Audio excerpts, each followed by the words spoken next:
Nós queremos aqui agradecer a presença da Secretaria da Fazenda, nas pessoas do Dr. Marcelo Bergamasso Silva, aqui à minha direita, do Dr. Zé Otávio Costa, agente fiscal de rendas, que também está aqui conosco, do Dr. Leonardo Gregório, consultor tributário da Secretaria de Fazenda do Estado, né, que são aqueles que têm a responsabilidade aqui hoje de esclarecer, se não todas, quase todas as dúvidas dos senhores a respeito, senhoras e senhores, a respeito desse tema, tá certo? Tenho aqui também à mesa comigo o Alexandre Ramos, que é o gerente da área do DEJUR aqui da Fiesp, e que muito nos auxilia em todas as questões, é um especialista também em direito tributário, e está aqui para colaborar conosco, né?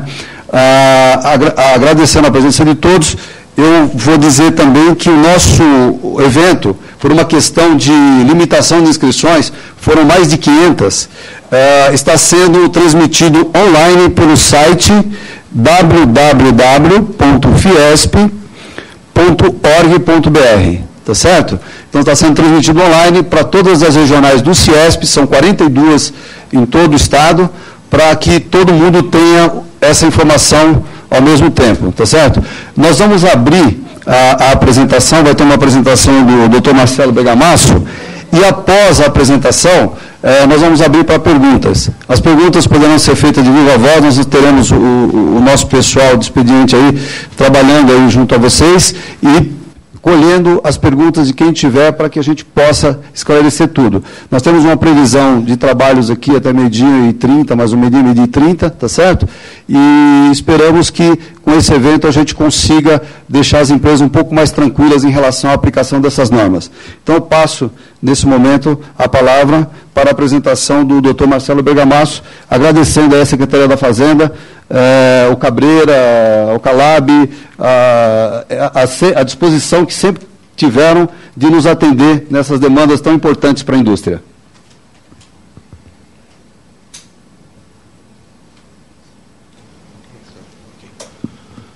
Doutor Osiel, doutor Alexandre, na figura dos senhores, os meus cumprimentos a todos os presentes, agradecendo a oportunidade de novamente vir a esta casa, que tão nobremente representa as indústrias desse Estado e os interesses do país.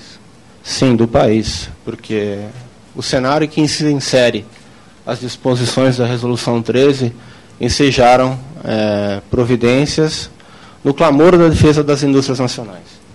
E não este deixaria de ser o objetivo, por mais impactante que sabemos ser as normas que foram produzidas, e que ensejaram também as diversas alterações normativas no último ano. Acredito que mais felizes do que as indústrias desenvolvedoras de software, ninguém haja nesse ano, por conta das encomendas que os senhores fizeram a esses setores. Mas todas vieram no sentido de tentar ser o menos impactante possível nas atividades das empresas. Sabemos que formar preços de venda, as indústrias sabem muito bem. Controlar custos, as empresas sabem fazer muito bem. Mas no momento que chega uma norma invasiva, determinando a segregação dos insumos para fim de apuração do conteúdo de importação num produto comercializado, aí a coisa começa a ser diferente. Começa a ficar muito difícil. Então, sempre sensível a essa situação, a Secretaria da Fazenda do Estado de São Paulo se colocou à disposição das entidades de classe para captar as necessidades de alteração da norma e tentar, junto ao CONFAS, a COTEP, que é o grupo técnico onde os representantes dos estados discutem as produções normativas para levarem ao CONFAS, onde os secretários aprovam ou não essas medidas, tentar fazer uma discussão técnica. Acontece que nem sempre é assim que as coisas acontecem, né? As discussões podem ser técnicas, mas tem um viés decisivo político na sua conclusão. Então, desde a aprovação da norma, tínhamos a percepção de que ela não era a melhor, havia necessidade de alterações e elas deveriam ser implementadas ao longo do ano. Em fevereiro já tínhamos uma minuta de alteração do ajuste em F19 que contemplava o enfrentamento do que foram os questionamentos judiciais, mas, infelizmente, por posicionamento de 2 estados, essa alteração só prosperou em maio, quando houve a publicação do convênio, mas é fazendo política que a gente aprende como funcionam as coisas, né? Ainda há espaço para alterações do convênio. São Paulo, junto à Fiesp, já tem dois pontos importantes a serem tratados para serem conduzidos junto ao CONFAS, mas vamos aguardar. Então, o objetivo que eu proponho aos senhores para este evento é fazer uma apresentação tanto quanto breve, para abrir aos questionamentos, pois me parece que é o mais proveitoso para todos. Então, pedindo licença, já vou começar essa apresentação.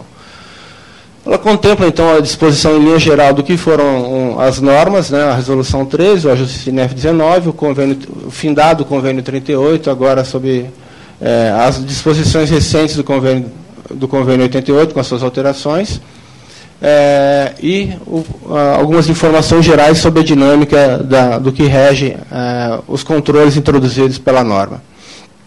Pois bem, Resolução 13 dispõe sobre a aplicação da alíquota de 4% nas operações interestaduais com produtos importados puros, aqueles que não foram submetidos a processo de industrialização no país ou que contenham conteúdo de importação superior a 40%. São excepcionados a aplicação da alíquota de 4%, aqueles determinados sem similar nacional, constantes de uma resolução CAMEX, que é a Resolução 79 de 2012, aqueles que têm um processo produtivo aprovado da Zona Franca, informática, automação ou TV digital, e o gás natural. Extremamente casuística a norma, né? Mas, como eu falei aos senhores, foram alterações que surgiram, né, no fim da produção normativa e sempre com um viés político. Vocês conseguem imaginar bem quem estão representados ali. E a Resolução 13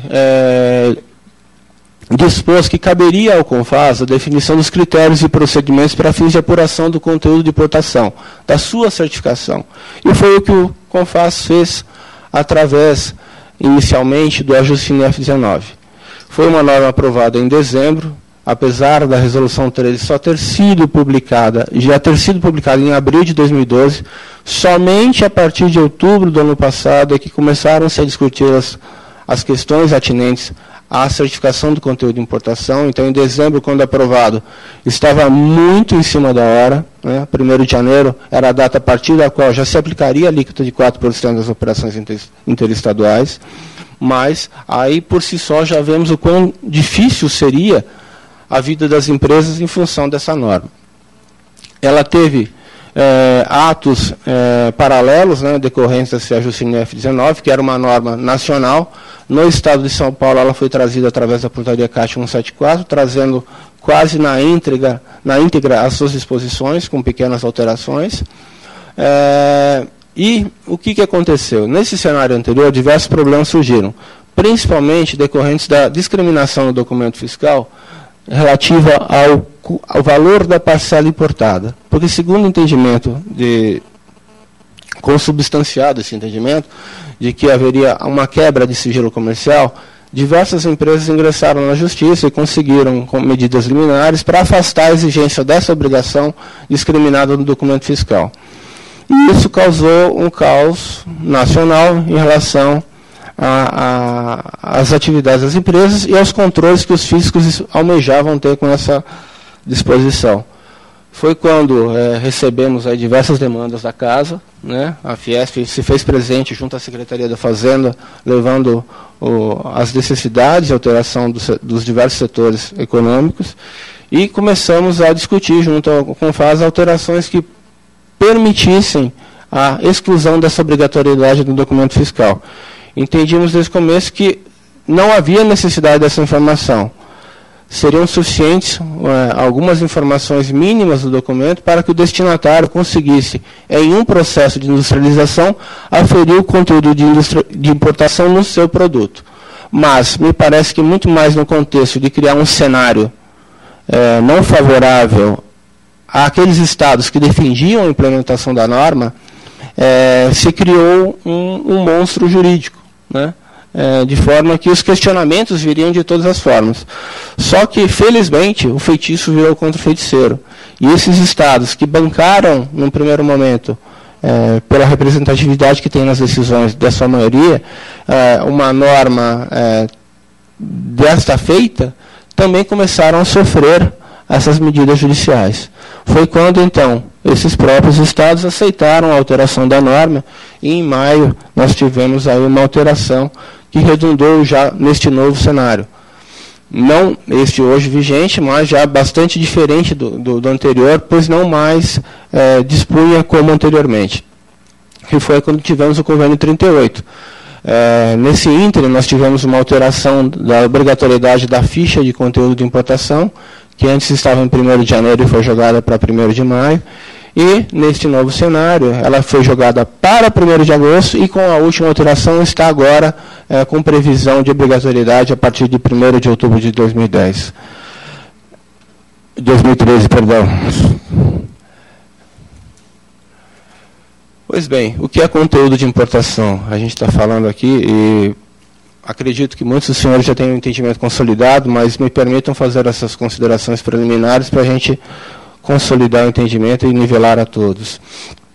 O conteúdo de importação é o percentual correspondente ao quociente entre o valor da parcela importada sobre o valor total da operação de saída interestadual.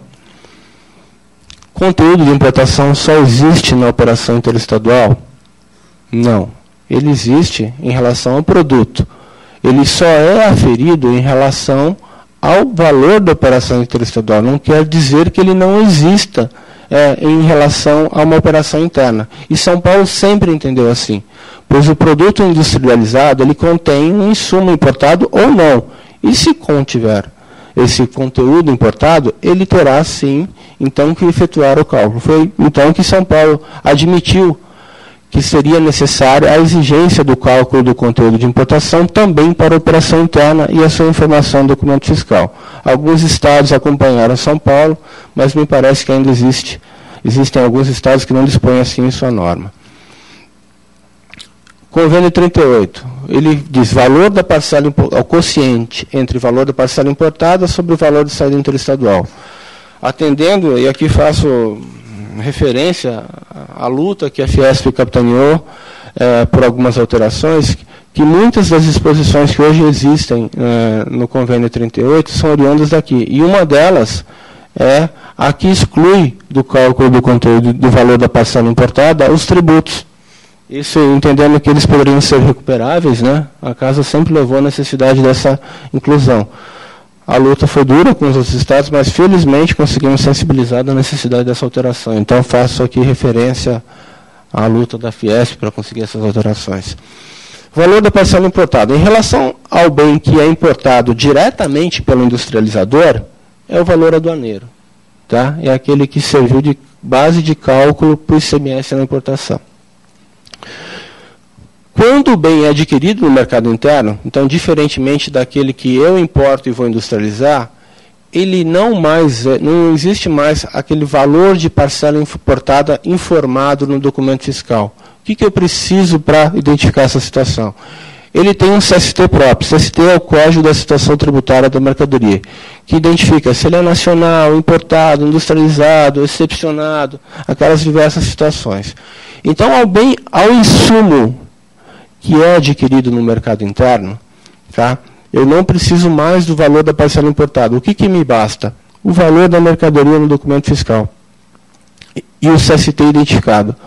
Com base nessas duas informações, eu consigo identificar se ele ou é 100% nacional, ou ele tem metade do valor dele considerado por importado, ou eu considero o valor dele integralmente como sendo importado. Isso tudo excluindo os valores do ICMS e do IPI, que são os tributos que se entendem recuperáveis nesse caso. A PIS e COFINS ficaram de fora, então eles se mantêm no valor do cálculo.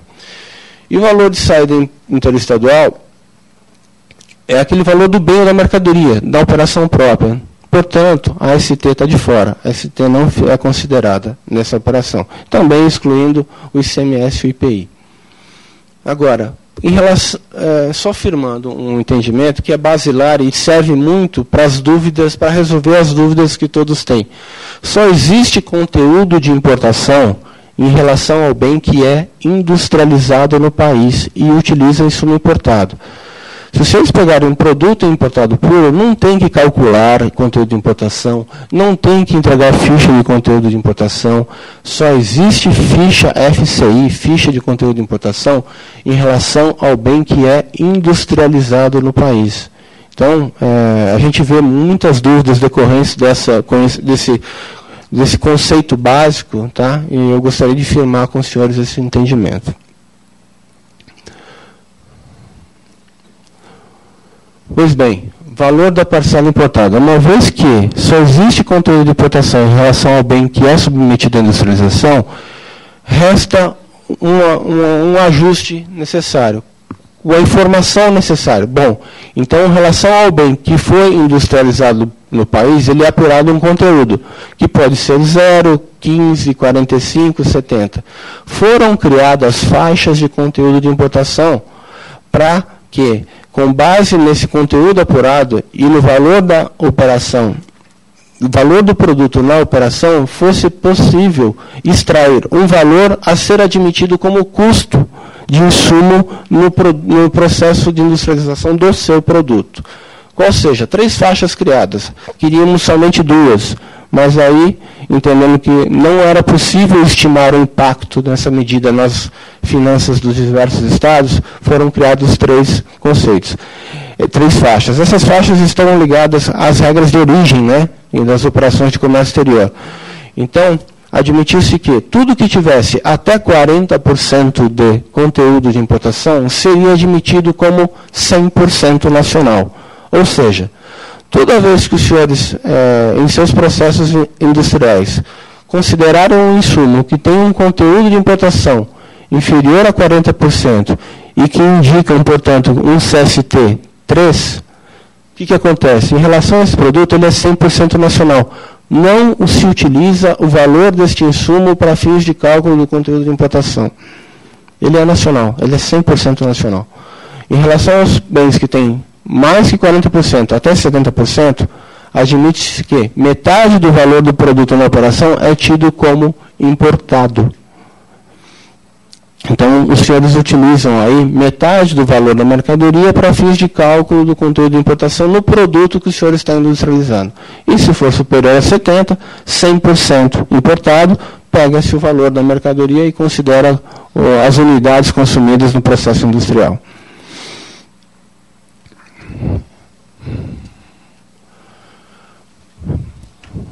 Outras alterações foram incluídas no Convênio 38 com a recente alteração de junho do Convênio ICMS 88. O que se dispôs?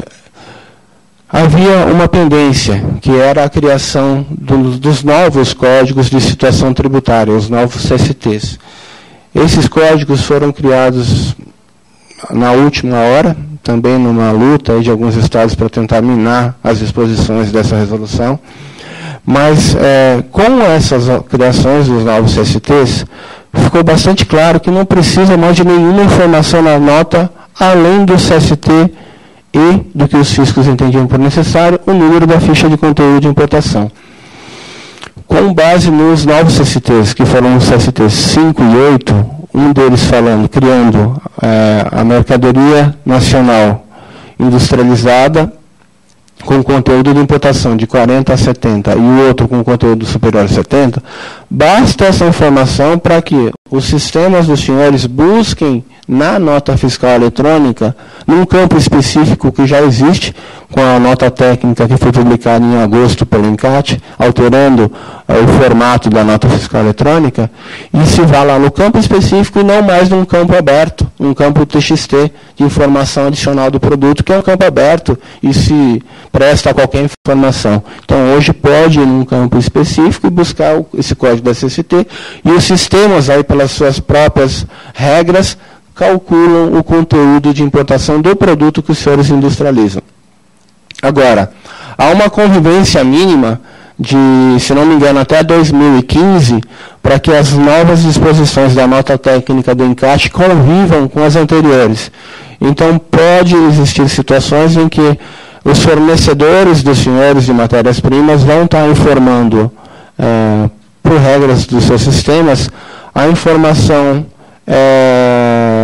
da ficha, né, a ficha, sim, em um campo TXT, e não num campo específico do número da ficha. Agora, com relação ao CST, que é o necessário, a informação necessária para fins de cálculo do conteúdo de importação, não tem mais problema. É só na linha do produto e capturar essa informação que não há mais possibilidade de erro, a não ser que ela tenha sido informada com erro na nota fiscal eletrônica. Ficou adiado, então, para 1º de outubro de 2013, a obrigatoriedade de entrega da ficha de conteúdo de importação, que é uma obrigação acessória que foi criado lá no findado ajuste NEF 19, replicada no convênio ICMS 38, para 1º de outubro de 2013.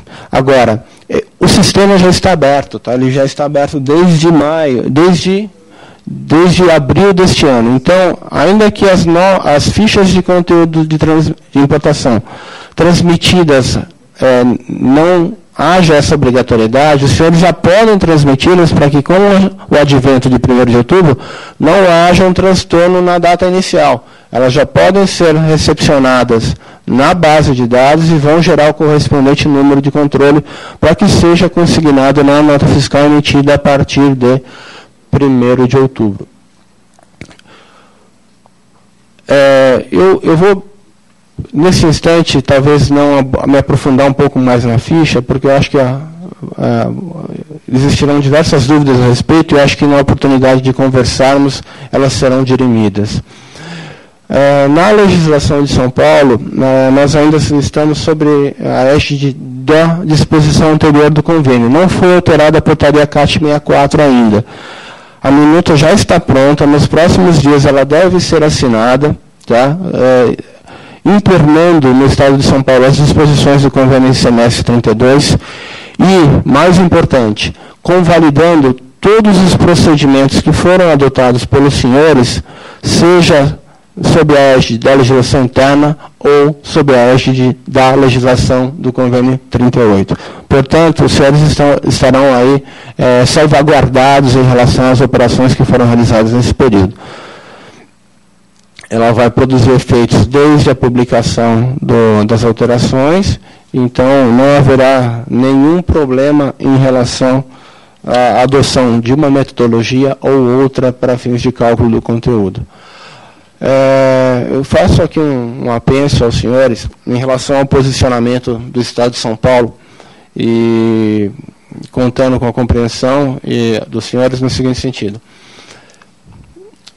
Pela percepção de quão invasiva era essa norma nas atividades regulares das empresas e quantas alterações seriam necessárias nos seus procedimentos, o Estado de São Paulo, ao longo deste ano, em sua fiscalização de tributos, tem adotado uma posição orientadora.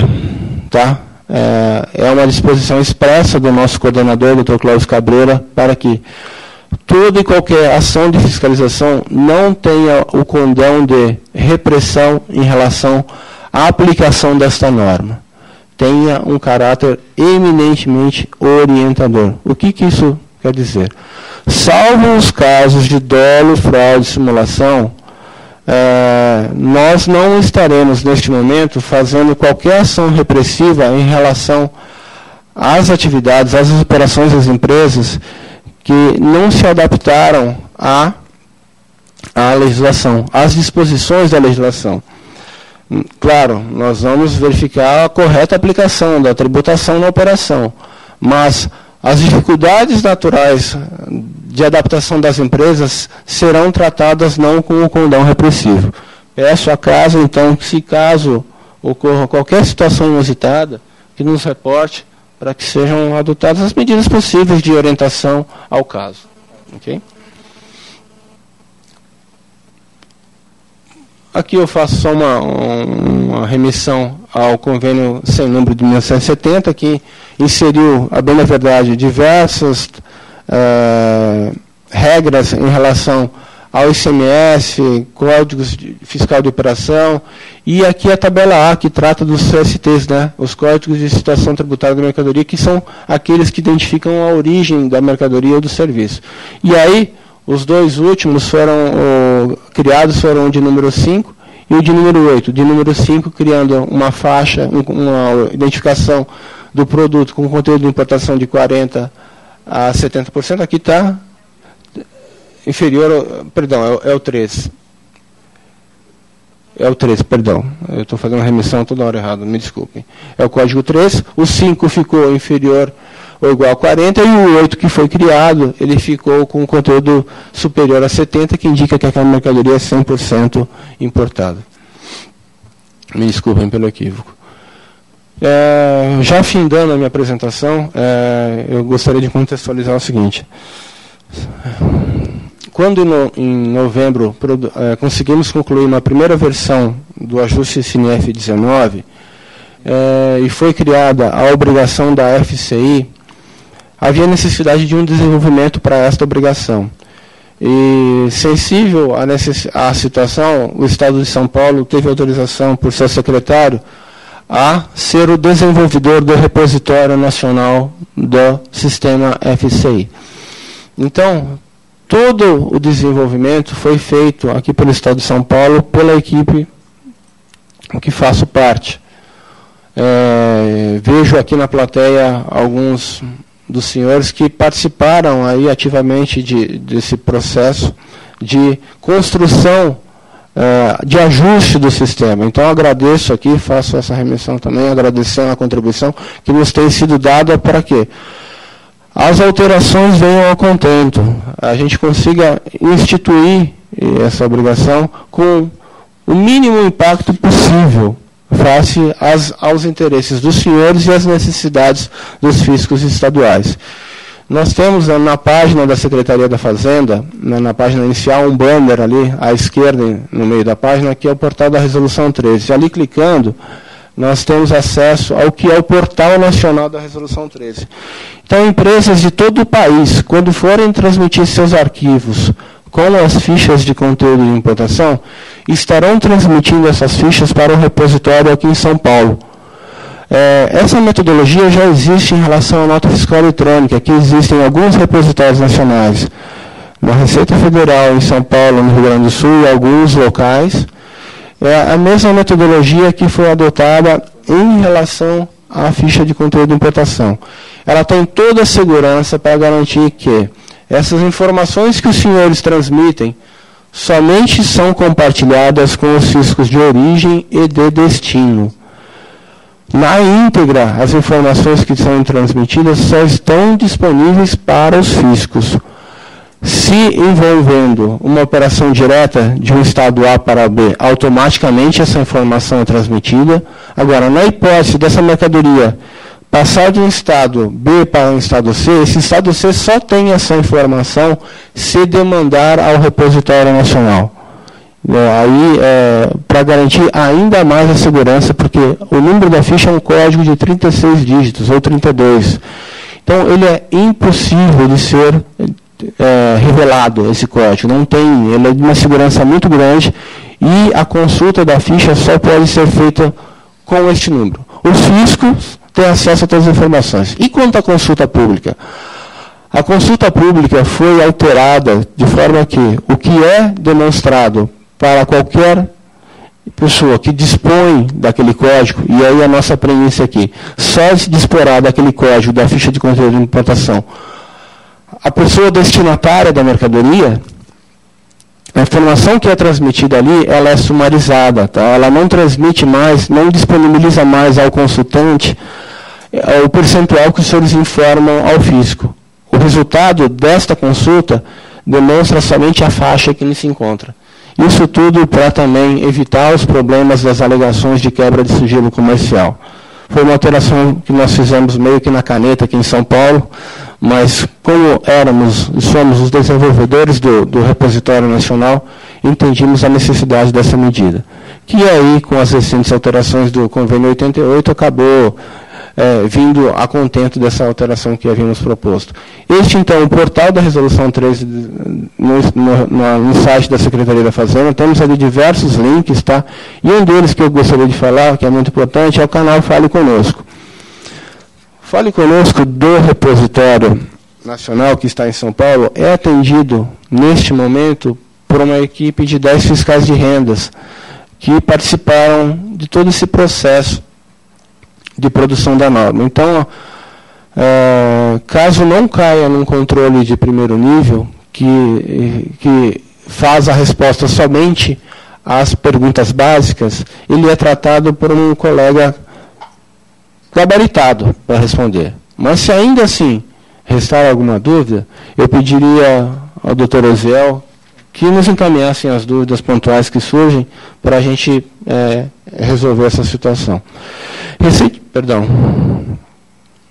Recentemente também foram publicadas algumas respostas a consultas tributárias, efetuadas nos termos do regulamento. Elas produzem efeitos ao consulente, tá? Não tenho condão de produzir efeitos a todos, mas entendemos que elas são importantes porque produzem um norte às diversas lacunas que ainda existem na legislação.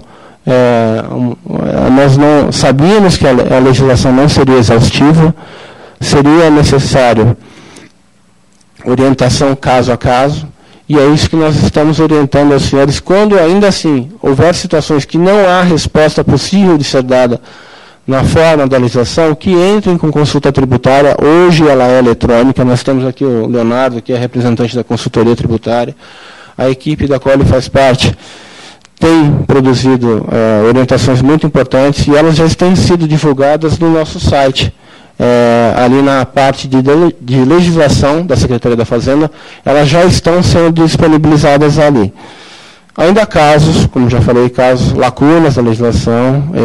Peço a compreensão dos senhores aí nesse pinga-fogo que vamos partir, porque há situações que talvez eu não possa responder. E aí eu farei essa orientação. Pois bem, senhores, era isso que eu gostaria de falar sucintamente, agradecendo novamente a oportunidade, pedindo desculpas por alguns equívocos aí, mas me colocando à disposição a equipe para tentar esclarecer um pouquinho mais a norma. Muito obrigado.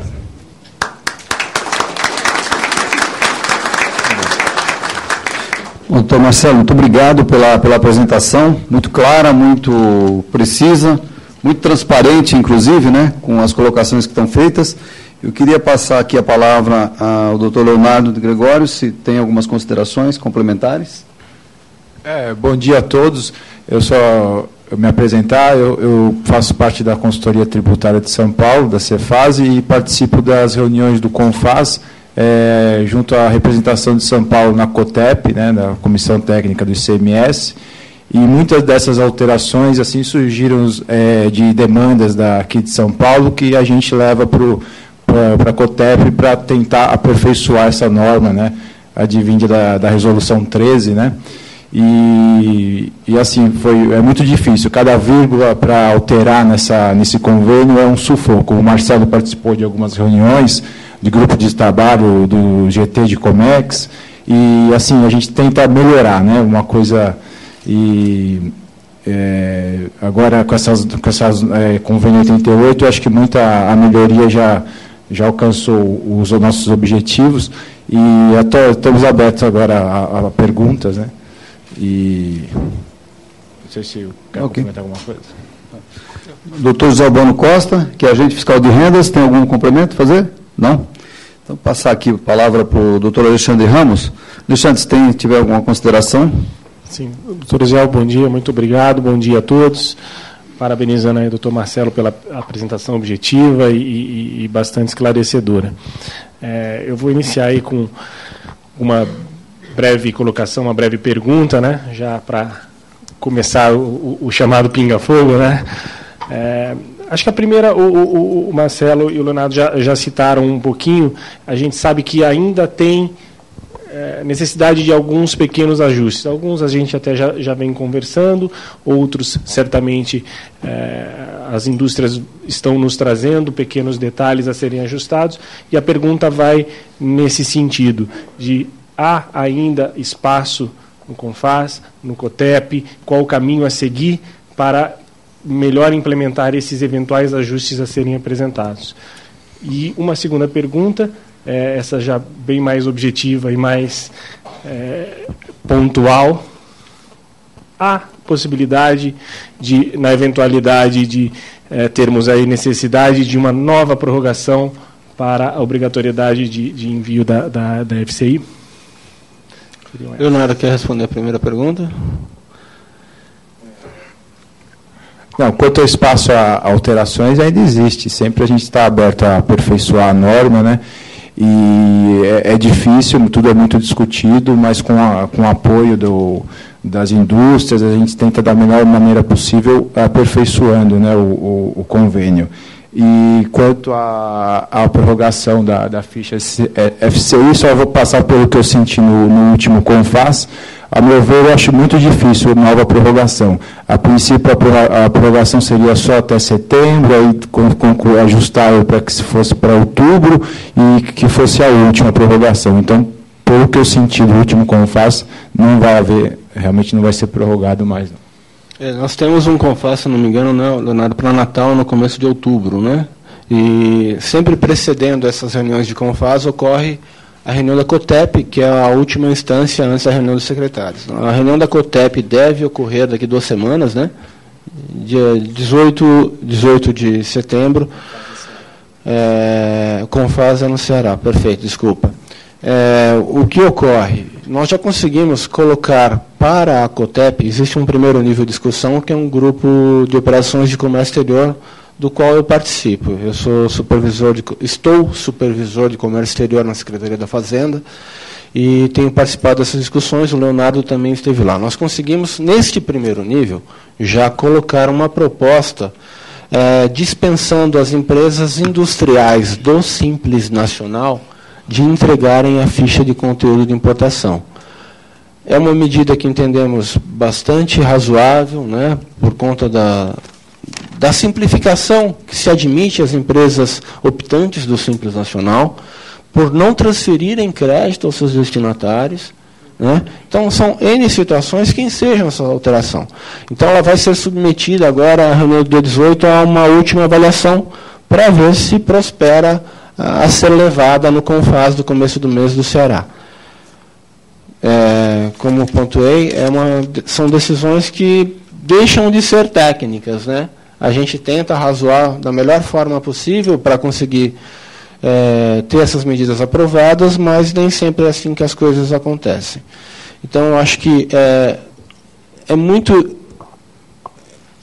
provável que uma medida, uma proposta de alteração trabalhada com estados parceiros, né, ela tenha mais chance de êxito do que quando uma proposta que São Paulo leva e briga. Então, essa proposta do Simples a gente levou, mas conseguiu o apoio de alguns estados para vê-la implementada. Temos outras em discussão, vejo aqui o doutor Francisco, já tivemos a oportunidade de conversar a respeito de uma alteração pontual, bastante sutil, mas necessária, e aí nossa recomendação é que se faça, talvez, junto à CNI, né, pois tem uma representação nacional. Fico um pouco preocupado quando vem só da Fiesp, né? Apesar da grandiosidade que é a Fiesp e da titularidade que tem, mas os senhores também, quero crer que também tem este problema. Sim. Quando representam as indústrias de São Paulo. Mas toda e qualquer alteração, quando levada por uma entidade de classe, e sendo ela de âmbito nacional, ela tem uma possibilidade muito grande de êxito. Então, em relação à proposta do doutor Francisco, fizemos essa orientação, esperamos poder defendê-la aí no CONFAS do dia 18. Já está em cima da hora, mas é possível ainda. E, como o doutor Leonardo falou, acho improvável uma alteração da data da obrigação da FCI, que já está aí para 1º de outubro. As regras já estão estáveis, o que é necessário já temos. Agora é uma questão de adaptação. Ok. Bom, eu, com relação primeiro, lhe agradecer o reconhecimento, né, do trabalho aí da Fiesp e do Ciesp, né, e que teve fatores decisivos aí no estabelecimento das normas, né, e o atendimento que a Secretaria fez às nossas demandas aí. Então, agradecer não só o reconhecimento, mas o atendimento. E dizer que, realmente, o presidente Paulo Scaff também é o primeiro vice-presidente da CNI.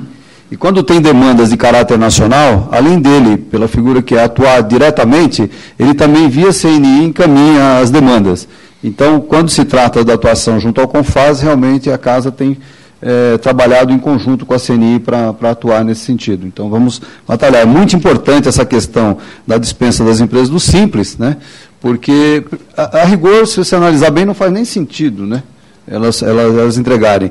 Então, é de bom senso fazer essa alteração, né, e o reconhecimento que São Paulo teve em relação a esse assunto, né? Acredito até que não deve ter muita dificuldade para passar isso aí no CONFAS, né?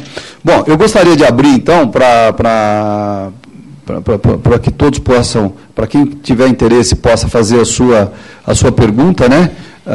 Vai ser, estamos com os microfones aí. Quem tiver interesse, por favor, levante a mão aí em alguma questão, para que a gente possa começar, então, a tirar as dúvidas aí, se é que elas existem, né? De repente, a apresentação foi tão clara e está tudo tão tranquilo que não tem mais dúvidas. Mas, se tiverem, podem fazê-lo. Doutor Ziel, só pedir a gentileza, ao colega que fosse questionar, se identificasse. Perfeitamente. Identifica o nome e quem representa. Não tem caráter repressivo. Não tem. Se tiver qualquer problema, pode procurar a Fiesp e o Ciesp, que nós defenderemos. Pode cobrar. Aqui na frente, olha, tem duas. Então tem aí, ali atrás, primeiro, pode ser, depois a segunda aqui na frente, depois. Tá bem? Bom, bom dia. Tem aí, tá. Pode? Bom dia. Na verdade, eu trabalho numa empresa que fabrica tubos de aço para a condução de petróleo e gás. E a gente tem algumas situações que, assim, aparentemente é um pouco complicado para a gente conseguir atender 100% da FCI. O primeiro ponto é que a gente pode fabricar esses tubos tanto com matéria-prima importada ou nacional. Isso não se define na hora da venda. Então, se eu oferto um preço com uma determinada alíquota de ICMS, por exemplo, 12 de São Paulo para o Rio, e posteriormente eu não consigo aço interno, eu tenho que importar, eu vou ter que vender com 4, que é um preço menor, até aí é tranquilo, porque eu consigo diminuir o preço. Mas no inverso, se eu oferto com aço importado, que eu vou vender a 4 e não consigo esse aço, e vendo a 12, eu vou ter um problema, porque o maior cliente é a Petrobras, isso faz parte de licitação, e a gente não consegue incluir, né, esse imposto no preço. Uma vez definido, está definido, e tem a situação.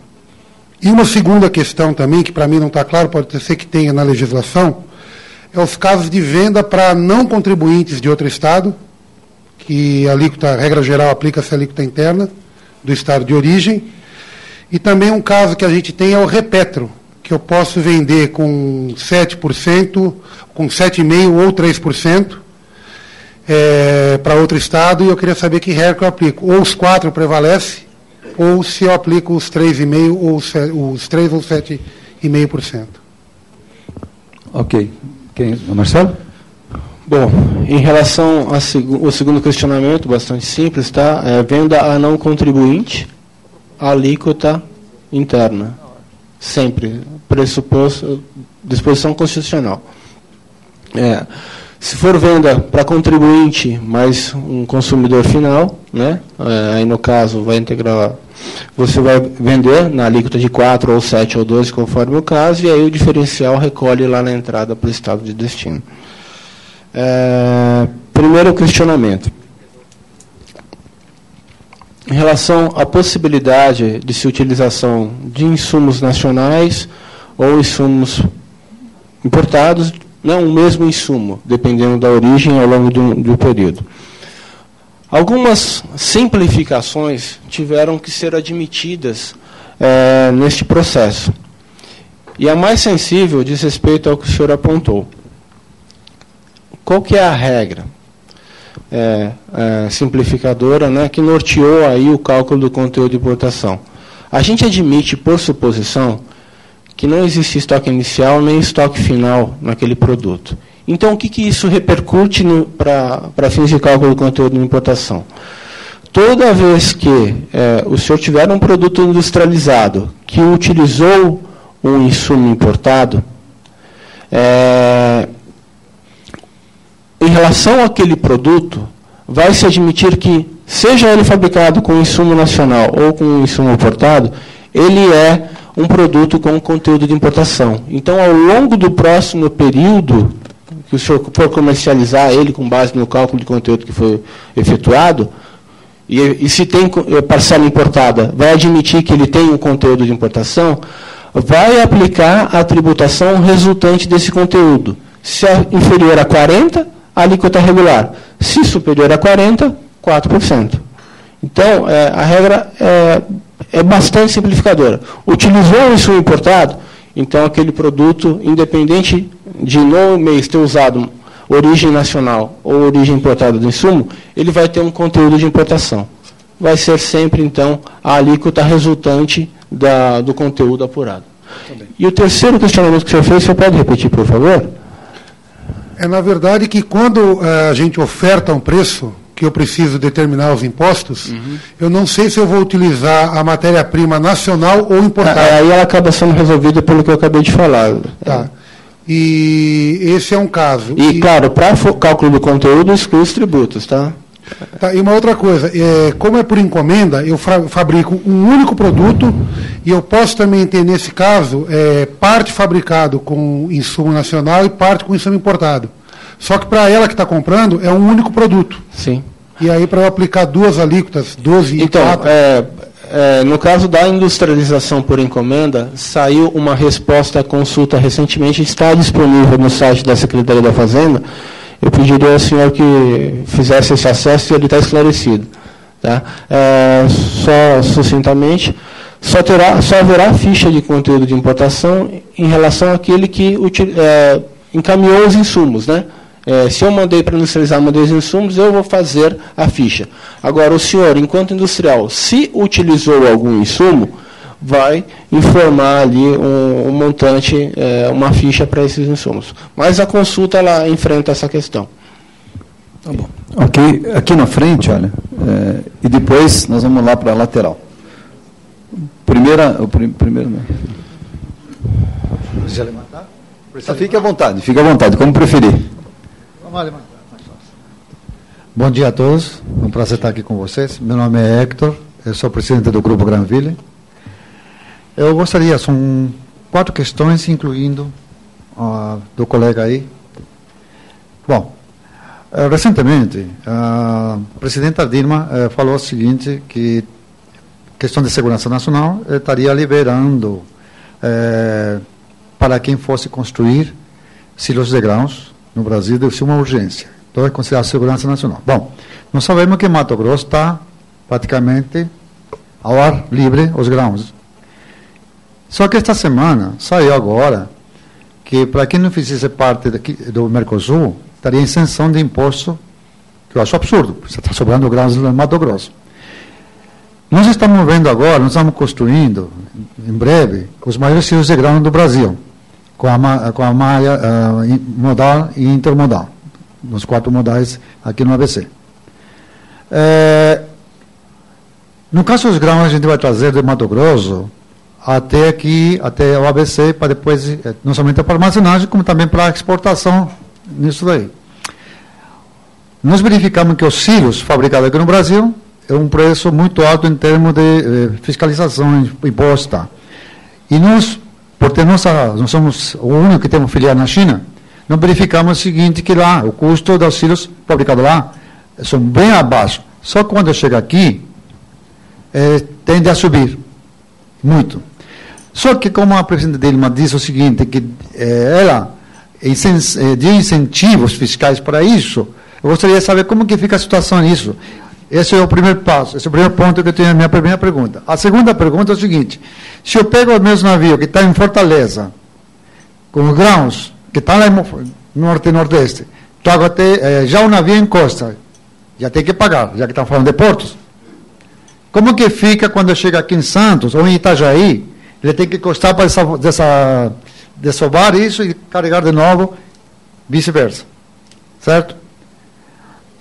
Quantos ICMs a gente vai ter que pagar?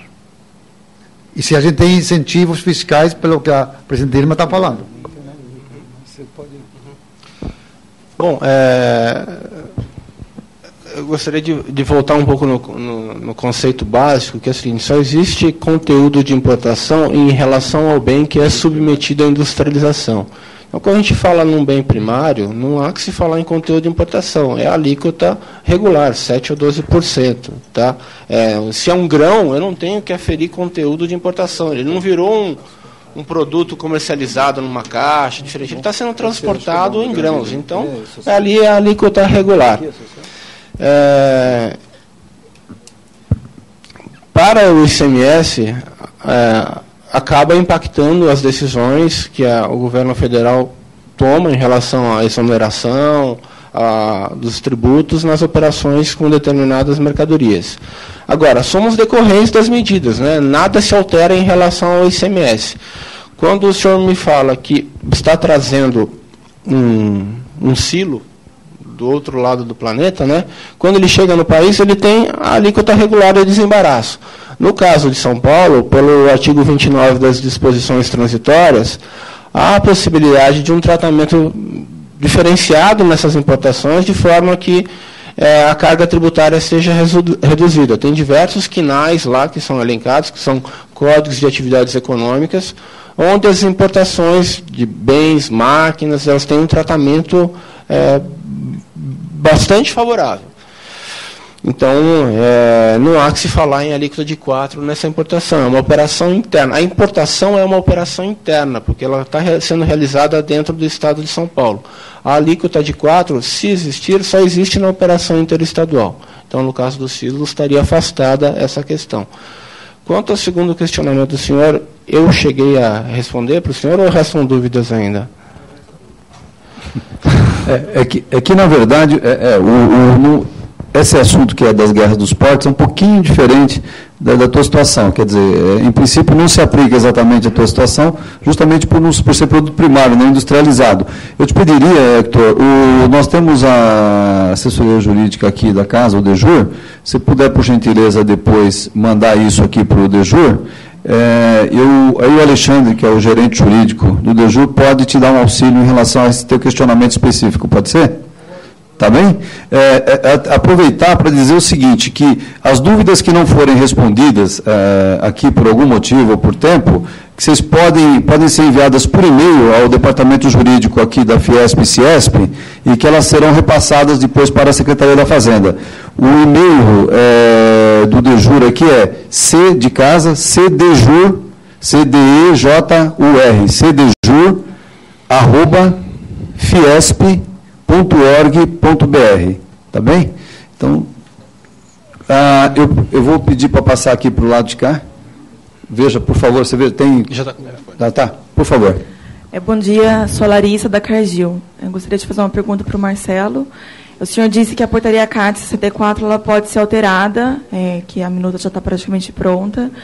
Eu gostaria de saber se o convênio 38 diz que eu tenho que enviar nova FCI quando tiver alteração de alíquota, enquanto a portaria CAT diz que eu tenho que enviar nova FCI quando tiver alteração de faixa. A portaria vai ser modificada para estar em consonância com o convênio, ou talvez alteração do convênio? Nesse ponto ainda está em discussão lá no CONFAS. Realmente é adequado, na verdade, o convênio à portaria, porque o mais correto é que tem entendimentos diversos, né? Mas o mais correto é nova FCI quando houver alteração na faixa, né? Que é o objetivo, né? Então, quanto à portaria, esse ponto não vai ser alterado. Então, eu acho mais provável alterar o convênio mesmo. Mas a portaria ela pode ser alterada no que tange ao necessidade de imprimir o percentual expresso e somente o CST? Não, isso já vai ser enfrentado. Isso já tudo que está no convênio 88, né, de alteração, está incluindo alterando na portaria, né? Tá. E uma outra dúvida é com relação à hipótese de aquisição no mercado interno de um produto que foi industrializado pelo meu fornecedor e que tem um conteúdo de importação. Então, a partir de 1º de outubro, ele vai ter destacado o CST correspondente. E numa hipótese de revenda sem processo industrial desse produto, se o revendedor ele tem que transcrever a FCI do fornecedor ou não, já Sim. que não foi ele que calculou e nem enviou. Ele tem que retranscrever. Obrigada. Tá. Agora, com o campo próprio, né, da FCI, É só capturar naquela informação desde que o contribuinte esteja informando aquele campo, né? Porque, como eu disse, até 2015, se não me engano, vão conviver as 12 disposições da nota fiscal eletrônica. Ele pode informar ou no campo específico ou no campo de informação adicional. Aí seria importante os senhores fazer essa gerência junto aos fornecedores para que seja menos impactante possível. Mesmo porque se o fornecedor destacar a FCI e o correspondente CST, se na hipótese da minha revenda eu continuar destacando o CST, no caso dele, 3, 5 ou 8, e não tiver FCI, a partir de 1º de outubro vai ser rejeitada a nota fiscal. Não tem essa regra de rejeição. A gente não tirou por quê? Aí eu vou fazer uma consideração. Porque a obrigação da FCI na operação interna, são poucos estados que têm. Tá? Então, em relação a uma mercadoria que vem de um outro estado, imaginemos um industrial lá do estado de Tocantins.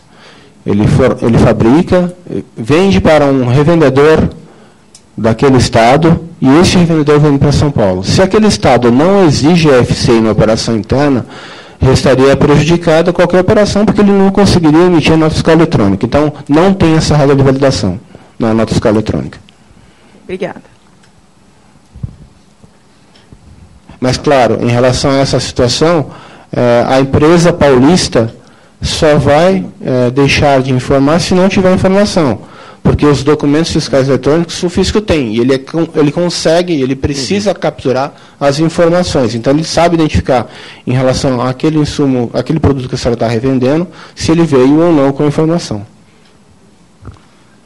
Ok.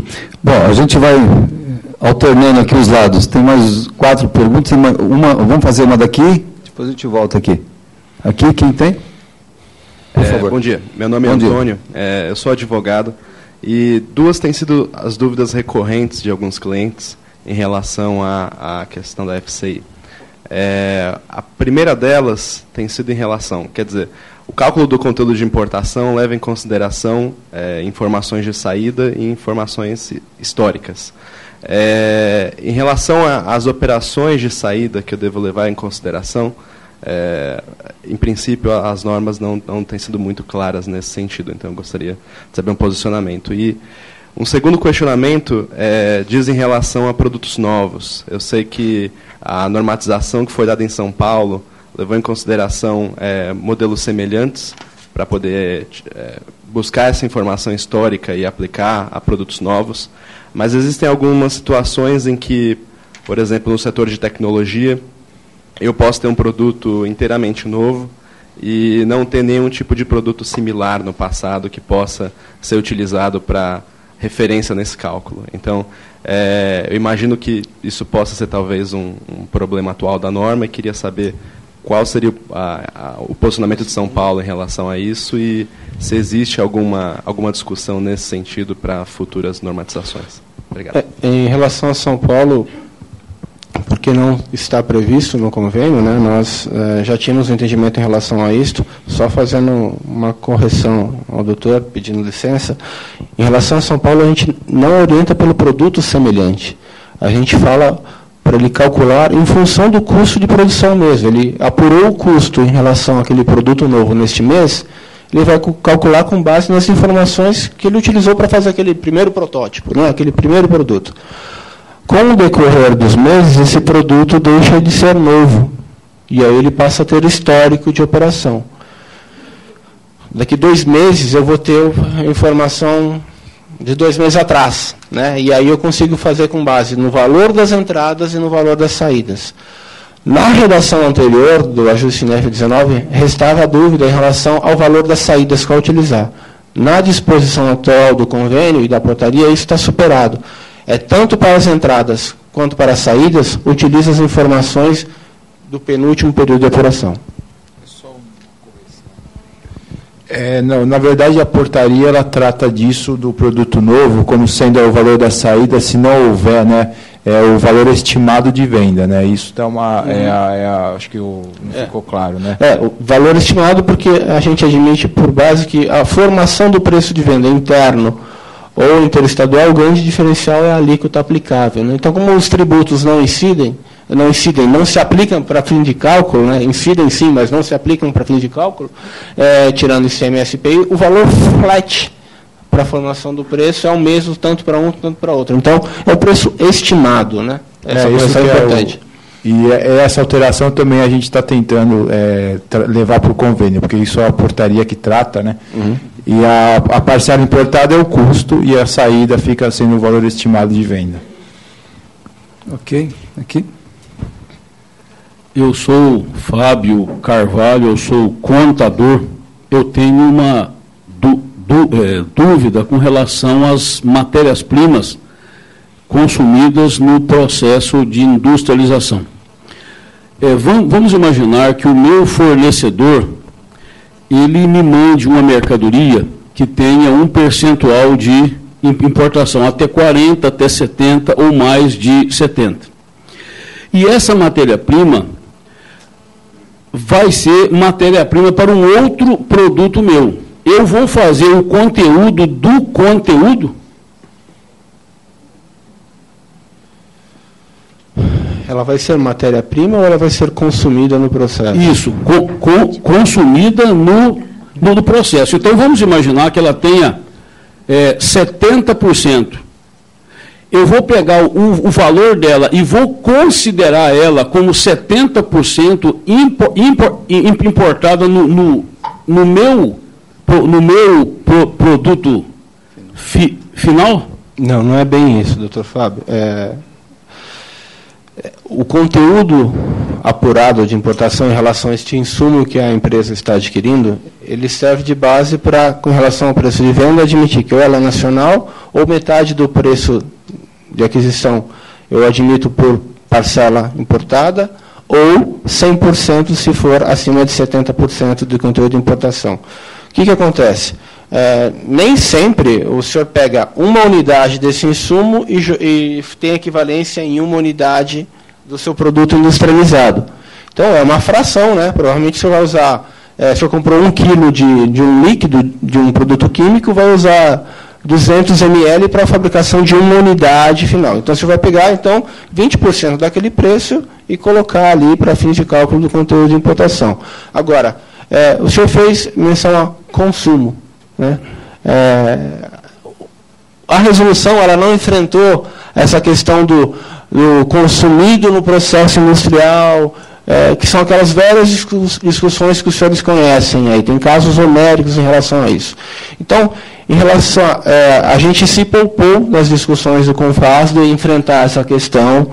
Eu oriento aos casos de processos industriais, onde há insumos que não são insumos, né? São produtos que são consumidos no processo, que seja feita uma consulta tributária para que dê respaldo aos cálculos que os senhores vão efetuar. Tá bom? Porque isso não está disciplinado. E cada estado tem um entendimento. Desculpe, ainda ficou uma dúvida. Vamos imaginar que eu tenho um componente eletrônico que vai fazer parte de um mouse, por exemplo. Perfeito.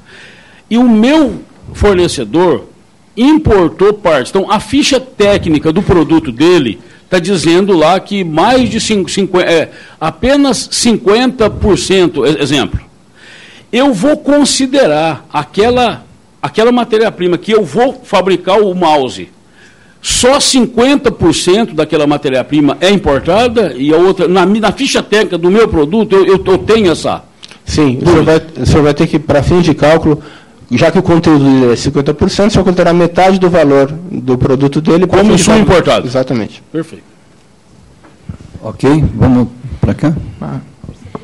Sim, meu nome é Rafael, sou diretor financeiro de uma empresa de uma indústria e comércio paulista, que se dedica principalmente a distribuir aditivos e ingredientes para alimentos e também produz algumas bases para preparação alimentícia no estado de São Paulo.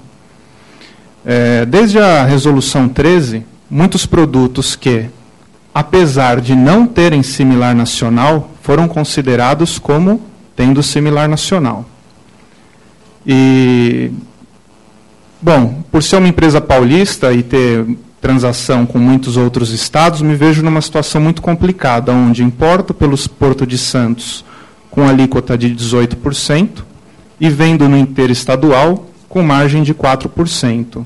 tanto os produtos que distribuo, como os produtos que faço as misturas e são objetos da FCI.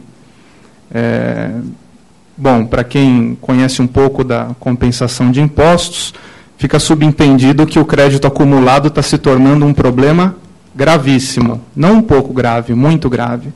Basicamente, 2%, em média, de todo o valor que eu faturo se torna um crédito acumulado, porque não existe margem que consuma a diferença do crédito de ICMS de 18 para 4.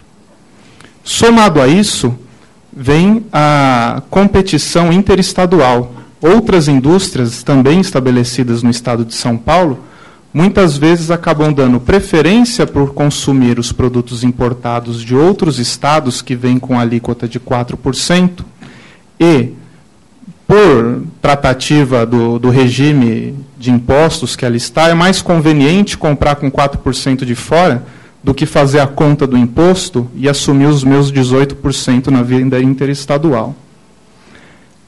Fizemos pesquisa, né, sobre a viabilidade de solicitar o DCA, né, o demonstrativo de crédito, fazer o processo de DCA para a eventual recuperação dos créditos, e se mostrou pouco viável, para não falar improvável, dadas limitadas opções para a realização do crédito.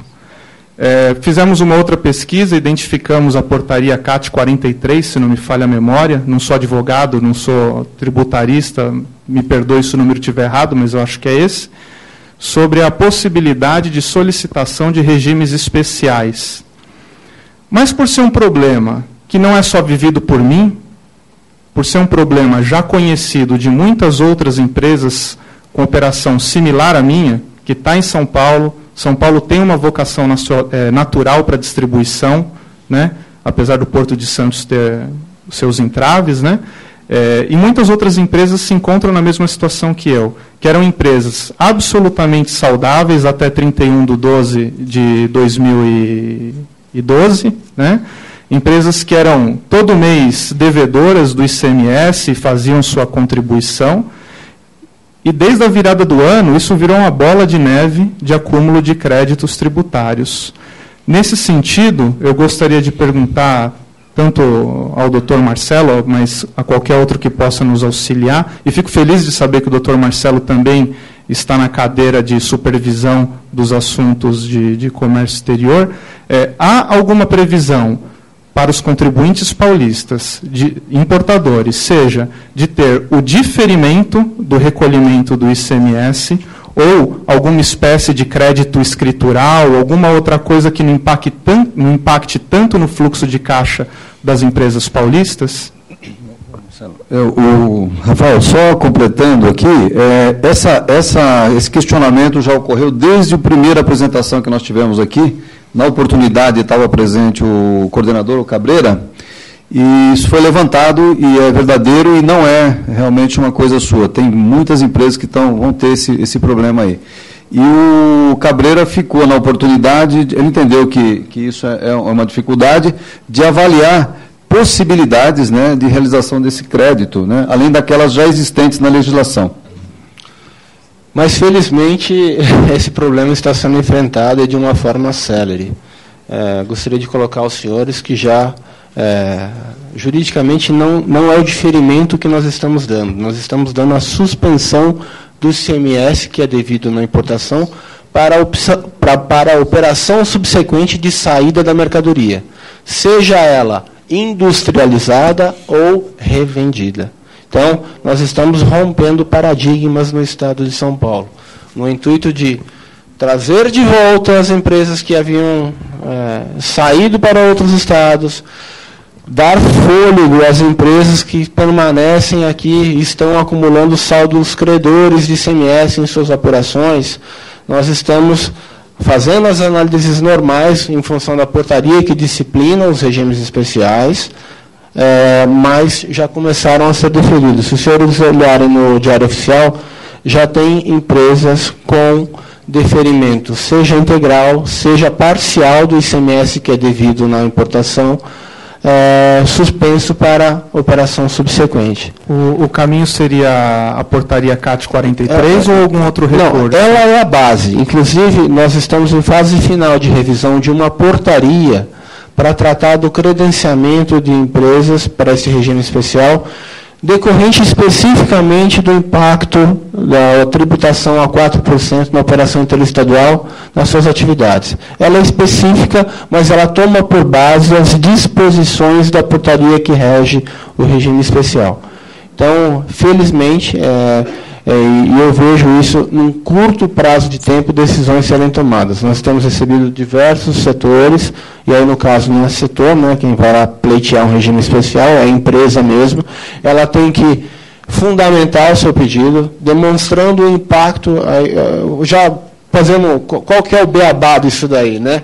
A empresa tem que demonstrar ao fisco que essas atividades estão impactando nas suas operações regulares, porque ela tem no seu mix de operação um percentual que a operação interestadual está sendo tributada a 4% e está aumentando o saldo credor. Ela vai ter que fundamentar. É importante ela mostrar a evolução da curva de saldo credor, né, ao longo dos meses. E mostrar que, a perpetuar-se essa hipótese atual, o saldo credor vai chegar em tanto tempo, em tantos milhões, a empresa não tem como. E aí ele vai solicitar três possibilidades de tratamento tributário diferenciado. Seja um diferimento integral, um diferimento a 50%, a 20%, para que o fisco tenha a condição de avaliar os dados apresentados e tomar a sua decisão. Já há casos de diferimento de 100% do ICMS. Ok? Marcelo, sobre esse tema aí, o Alexandre gostaria de fazer um comentário.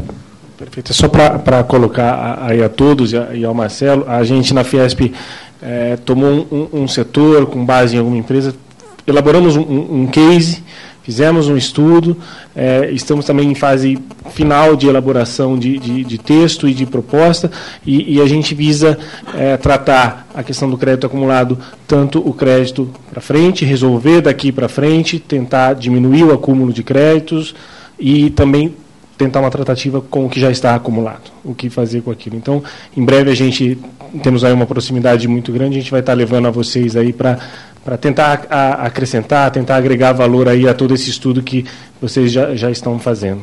A casa é sempre receptiva a essas propostas, tentando encontrar a melhor solução. Agora, o senhor colocou com bastante propriedade a questão das aquisições interestaduais, as empresas que se veem tentadas a tributar, comprar numa operação interestadual, porque ela tem uma carga tributária inferior à da aquisição interna, né? Os senhores devem saber, o Estado do Rio Grande do Sul tem uma norma que trata do recolhimento do que vamos chamar de diferencial de alíquota, né, da interestadual para a mercadoria que entra no Estado, de forma a defender o seu setor industrial. Coloco aos senhores que São Paulo está estudando essa medida também, como medida protecionista às indústrias do seu Estado, para que os insumos que vêm de fora não compitam de forma muito prejudicial à indústria paulista. É uma medida que está em estudo e tem possibilidade de ser implementada no Estado. Ok. Oi, bom dia. Meu nome é Lilian, trabalho na consultoria Atros, e a minha dúvida é a seguinte. No caso de eu importar uma mercadoria com similar nacional, em que na revenda interestadual eu tenho benefício de redução de base de cálculo em 60%, conforme determina o convênio 100 de 97, a minha carga tributária ela acaba resultando em 2,8%. Então, eu utilizaria uma alíquota de 7%. Qual o CST que eu utilizo? A carga tributária efetiva vai ficar em 2,8%. Isso. Bom, a senhora vai ter que fazer o ajuste na base de cálculo de forma que a carga tributária, ao final, repercuta nesses 2,8%, aplicando a alíquota de 4%. Certo? Na realidade, acaba não atendendo o disposto no convênio 197, que ele determina que reduz a base de cálculo em 60%. Ele não determina a minha carga tributária final. Então, se eu fizer isso, ele acaba ficando em desacordo. Mas aí depende da alíquota que a senhora vai aplicar. Se é uma operação a 7 ou a 12, é isso que a senhora está me dizendo? 7%. Ela vai ser sempre 7%? Nesse caso, sim. Bom, se a senhora me permite, eu gostaria de conhecer um pouco mais da situação específica para ter uma orientação. Aí, se houver o interesse dos demais, a gente divulga depois pela Fiesp a orientação a respeito. Leonardo, tem alguma consideração? Precisava examinar mesmo. É Lilian, né? Isso. Lilian, vou te pedir a gentileza também de procurar o Alexandre e posicionar essa tua situação, e ele depois remete, então, para a Cefaz o questionamento e a Secretaria da Fazenda depois verifica a resposta, tá? Okay, porque algumas coisas realmente, pela complexidade, não dá para você, de fato, responder de imediato, né? Precisa conhecer um pouco melhor realmente a operação, até para dar uma resposta adequada, né? Obrigado, Marcelo. Temos aqui mais perguntas, não? Lá no fundo, temos 3 ou 4 pessoas lá, por favor. Se puderem levantar a mão de novo, para o pessoal identificar. Obrigado.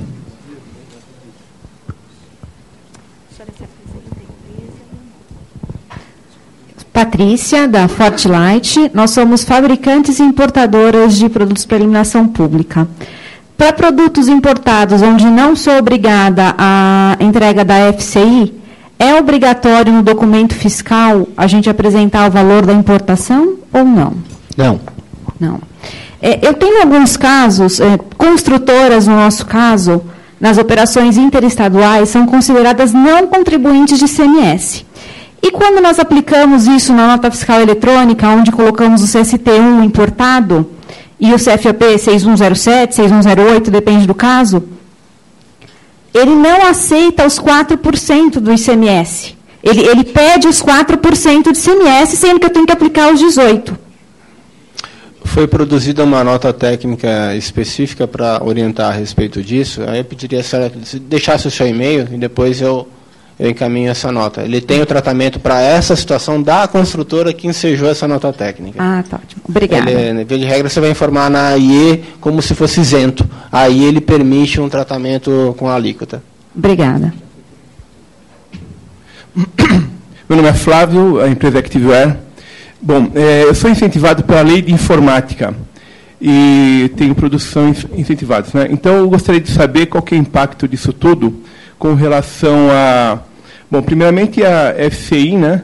E segundo, quais são as alíquotas que eu aplico agora, as alíquotas de ICMS nas operações para contribuinte e não contribuinte, fora e dentro do Estado. A resolução 13 excepcionou, né, aquelas operações com PPB, PADIS, o gás, as exceções. Então, em relação àquelas operações, a alíquota é normal, não vai aplicar a alíquota de 4%. Permanece a mesma regra vigente anteriormente. Operação com não contribuinte, a alíquota é normal, a alíquota interna, e no interestadual, a alíquota regular de 7% ou 12%. Então, o caso do senhor não é um caso de exceção? Então, meu produto, eu reduzia a base de cálculo em 61.11, dava uma base resultante de 7%, e pelo que eu entendi, eu não poderia estar aplicando lá as mesmas disposições que eu aplicava antes, que eu teria que alterar. A contabilidade me falou que eu teria que passar para 18%.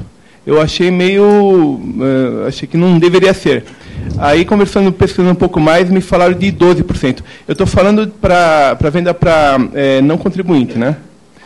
E por fim, eu não sei se eu aplico 7, 12 ou 18.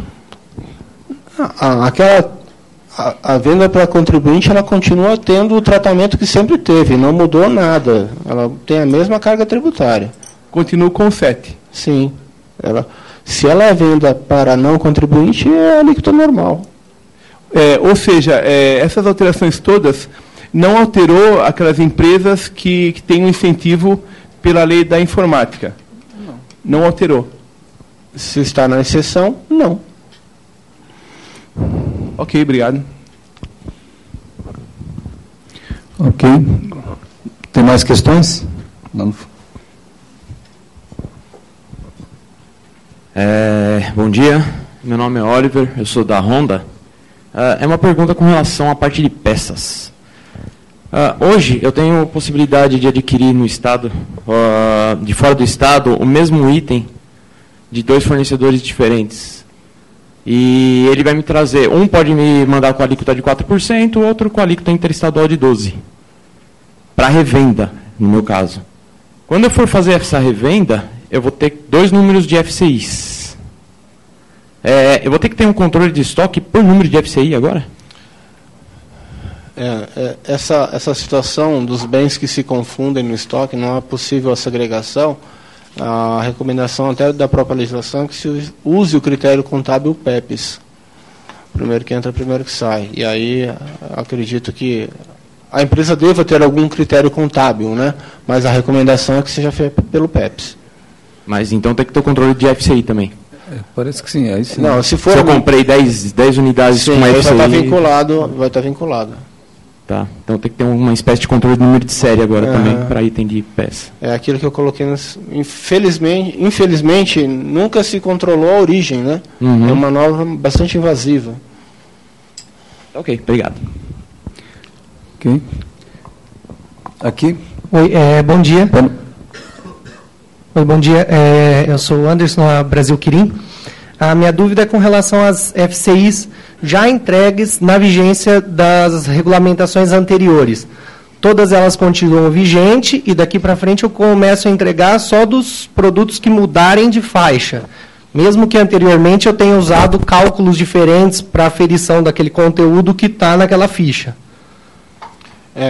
A obrigatoriedade da FCI ela está para 1º de outubro, né? Então, nesta data, o senhor tem que ter uma FCI nos termos da legislação vigente. Se ela foi entregue anteriormente sob a ótica de um outro ordenamento, há necessidade de se transmitir uma nova agora, neste período, para que ela esteja de acordo com a legislação vigente.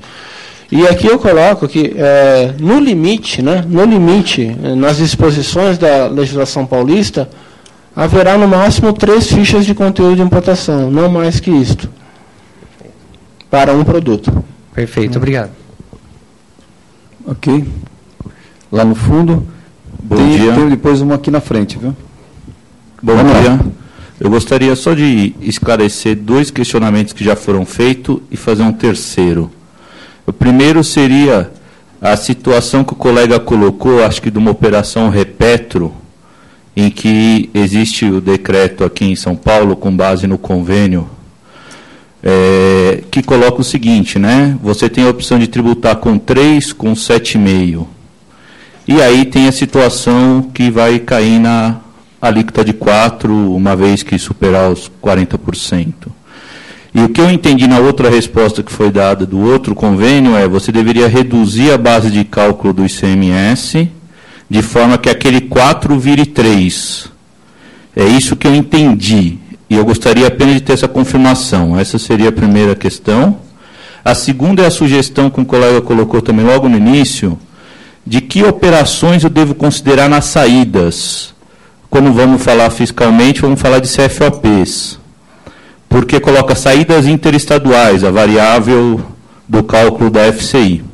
E a gente sabe que isso é uma discussão um pouco extensa. Por exemplo, CFOPs outros por algum tipo de remessa ou qualquer coisa semelhante. Isso é um ponto preocupante, que, por exemplo, lá na época do transferência de saldo do credor acumulado, São Paulo editou uma norma dizendo que CFOPs que deveria considerar. Estou só fazendo um paralelo, tá? Então, isso seria uma outra preocupação. E, por fim, uma questão. Existem alguns mercados que, quando a gente adquire com a nota fiscal de compra, naturalmente, né, de venda do fornecedor, e em algum momento ele emite uma complementar. Seja porque aquela comercialização está fechada em moeda estrangeira, ou tem algum efeito câmbio, algum efeito bolsa, algum outro efeito, você tem as complementares emitidas muitas vezes no próximo período. Como tratar isso do ponto de vista do valor de importação, tá? Na variável do cálculo da FCI? Seria isso. Quem que vai? Marcelo? Por favor. Em relação ao primeiro questionamento do Repetro, é isto mesmo. Tem que adaptar de forma que a carga tributária mantenha a mesma, se inferior a 4%. Quanto aos CFPs que devem ser considerados, todos. Não há restrição a CFP. A resolução fala em operação de saída, são todos. Quanto à nota fiscal complementar, emitida no mês subsequente, aí vai pela premissa simplificadora da norma. Se alterou no mês seguinte, eu não vou rever o cálculo que eu fiz no começo do mês para as operações deste mês. Vai valer o cálculo efetuado, ele tem validade mínima de 1 mês. Se no mês seguinte essa nota complementar impactar no cálculo de forma que altere-se a faixa ou a alíquota, ela não vai mais produzir efeitos, porque no mês subsequente estou pegando o segundo mês anterior, né, que não é aquele, então já deixou descartado. Vale a regra simplificadora de aplicação da norma. Provavelmente essa nota não vai produzir efeitos se for no mês subsequente. Ela não produz efeitos. Só vai produzir efeitos se emitida no mesmo mês. Então, daqui a 2 meses, eu vou ter que considerar esse ajuste da nota. Agora, a nota complementar só se presta a algumas situações, né? Então, talvez ela não produza esse efeito aí. Ok. Aqui na esquerda. Bom dia, Eric. Só um segundinho, por favor. O Leonardo, acho que quer fazer um complemento ainda. Um complemento quanto à questão do repetro, que eu acho que estava havendo alguma confusão, que é similar à questão anterior, que tem um convênio que tratou dos benefícios. Assim, precisaria conhecer melhor a operação, mas tem que verificar a carga tributária final, ou se for menor que 4, continua aplicando a alíquota anterior, né, que é 3, ou no caso do repetro é 3 ou 7, não é isso? Eu acho que está vendo, não é que vai aplicar os 4, em cima dos 4 vai reduzir a base, ou você vai aplicar os 4, ou se for menor o benefício, você vai aplicar a tributação normal do repetro. Se for lógico que vai ficar entre 4 e 3,5, então, né? Eu não sei se havia sido entendido isso antes. É o convênio 123 que trata disso, né? Só para deixar claro. Ok, vamos lá. Aqui. A minha dúvida ainda está com base quanto às bases de cálculos na saída. Desculpa, só falar o nome, porque a gente está gravando. Eric Astra. Tá bem. Tá ok. E, tipo assim, a gente tem mais de um estabelecimento dentro da mesma cidade, sendo que um importa, produz, transfere e fatura. Então, nós temos 2 operações, a de transferência e de faturamento. E o outro só vai faturar. Para mim calcular a FCI, eu vou ter que fazer as saídas com base só no primeiro estabelecimento que faz a transferência e o faturamento, ponderado entre elas, ou entraria também as saídas desse estabelecimento que só está faturando? O primeiro estabelecimento, ele industrializa? Industrializa. Então tá. Se ele não tem saída interestadual, o senhor vai calcular o conteúdo de importação com base na operação interna, né? A portaria CAT assim dispõe. Se ele não tem operação de saída interestadual, utiliza essa operação interna. E vai buscar lá atrás, até encontrar isso daí. Agora, cada estabelecimento, é que eu vi o doutor Alexandre Mansano, pensei que fosse um. Não é isso. Cada estabelecimento tem a sua ficha de conteúdo de importação. Se ele industrializou, ele tem uma ficha. Agora, se ele está revendendo, no caso da sua filial, ela vai revender. Isso? Não vai revender, é porque foi transferido. Ela recebeu em transferência, mas vai realizar a operação interestadual. Exatamente. Então, ela vai utilizar as informações que vieram da ficha calculada pela matriz, que industrializou.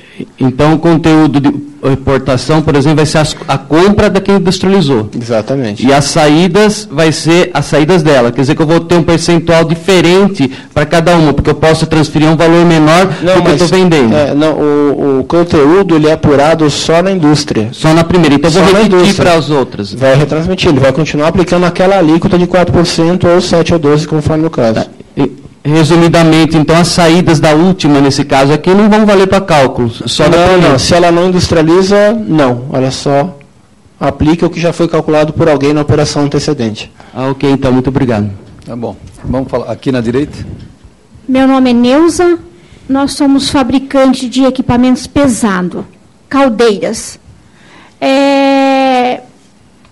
Nós emitimos a nota fiscal inicial, faturamento para entrega futura, no CFOP 6922, 5922. E depois entregamos com parcelas. A nossa dúvida é, nós vamos informar a FCI nas duas operações, ou só na nota inicial, ou só nas parcelas? Existe uma nota de venda para entrega futura, notas parceladas de remessas parceladas e uma última, né? O próprio regulamento tem um tratamento normal para essas situações. Na operação em que for tributado o produto, é que vai estar a FCI indicando. Agora, se é operação interna, né, vai indicar ali, mas não tem aplicação da alíquota de 4%, é operação interna. Agora, na operação em que estiver sendo tributado, é que vai ser indicado o número da FCI. Ah, sim. Ok, obrigada.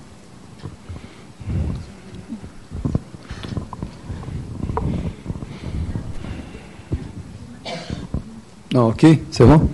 Mais alguém? Não. Aqui, ó. Aqui na esquerda. No meio.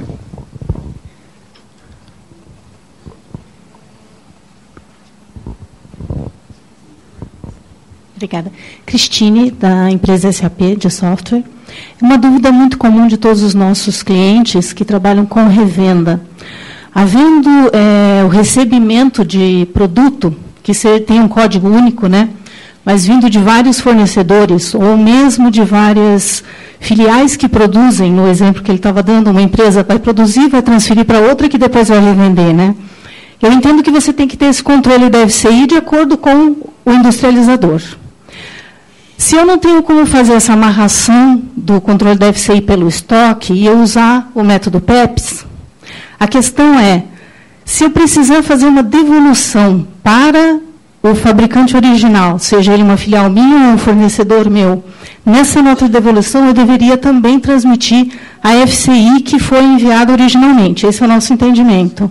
Vai haver algum tipo de auditoria em relação a você estar utilizando possivelmente mais quantidade daquela FCI do que você recebeu, né? Pense, por exemplo, em combustível, que eu estou armazenando num container grande, alguma coisa assim. Estou misturando tudo. E eu já fiz pelo controle PEPS uma remessa. E já usei todas aquelas FCIs com uma origem 3. E agora eu vou fazer a devolução física para um cliente, para um fornecedor, perdão, cuja FCI tinha 8. Vai ter alguma auditoria nesse nível? Essa é a preocupação das empresas. A senhora me permita não comentar procedimentos de fiscalização. Infelizmente, não, claro. Eu não posso entrar, mas gostaria de pontuar duas situações. Primeiro, a fiscalização está aprendendo também a tratar da questão da ficha de conteúdo, das obrigações decorrentes dessa norma. Então, ela tem um caráter inicial orientador, não é repressivo, e problemas serão tratados dessa forma. Denúncia espontânea aí está. Agora, há uma necessidade, né, em relação, como a senhora apontou, de devolver em relação ao produto que ele industrializou. Isso. Né? Não há como devolver mais do que ele... Então, como existe uma nota de venda da empresa para um destinatário, e aquele destinatário eu consigo amarrar qual a ficha que foi para ele, eu fatalmente vou ter que ter essa identificação no retorno. A identificação no retorno não é um problema. É fácil porque você tem a nota original, você captura a ficha da nota original. A questão é, se eu utilizei o método PEPS para fazer as saídas e já transmitir o número máximo em relação a quantidades daquela ficha, como que eu posso devolver a mesma ficha? Essa é a questão. Só disse que já devolveu mais do já vendi, né? Estou recebendo, estou vendendo e transmiti a ficha referente a uma origem 3. E agora eu já cheguei no limite de utilização do PEPS para aquela origem 3, para aquela ficha que eu recebi. E aí agora eu tenho que devolver. As quantidades têm que ser enfrentadas, né? Não tem como. Me desculpe, eu não posso avançar. Aí tem um problema que foge à questão legal. Sim, mas a gente está vendo isso como um problema sério, se eu puder aplicar o PEPS. Porque se eu tenho a facilidade... Mas se a empresa tem a possibilidade de usar o PEPS. Se ela tem um critério contábil próprio que ela consegue identificar e amarrar, use esse critério. Sim, mas se eu estou utilizando o PEPS, no momento que eu estou fazendo minhas saídas, eu ainda não sei que eu vou devolver. E eu já posso ter utilizado, porque eu tive vários fornecimentos com origem 3, mas de diversos fornecedores, então diversas fichas.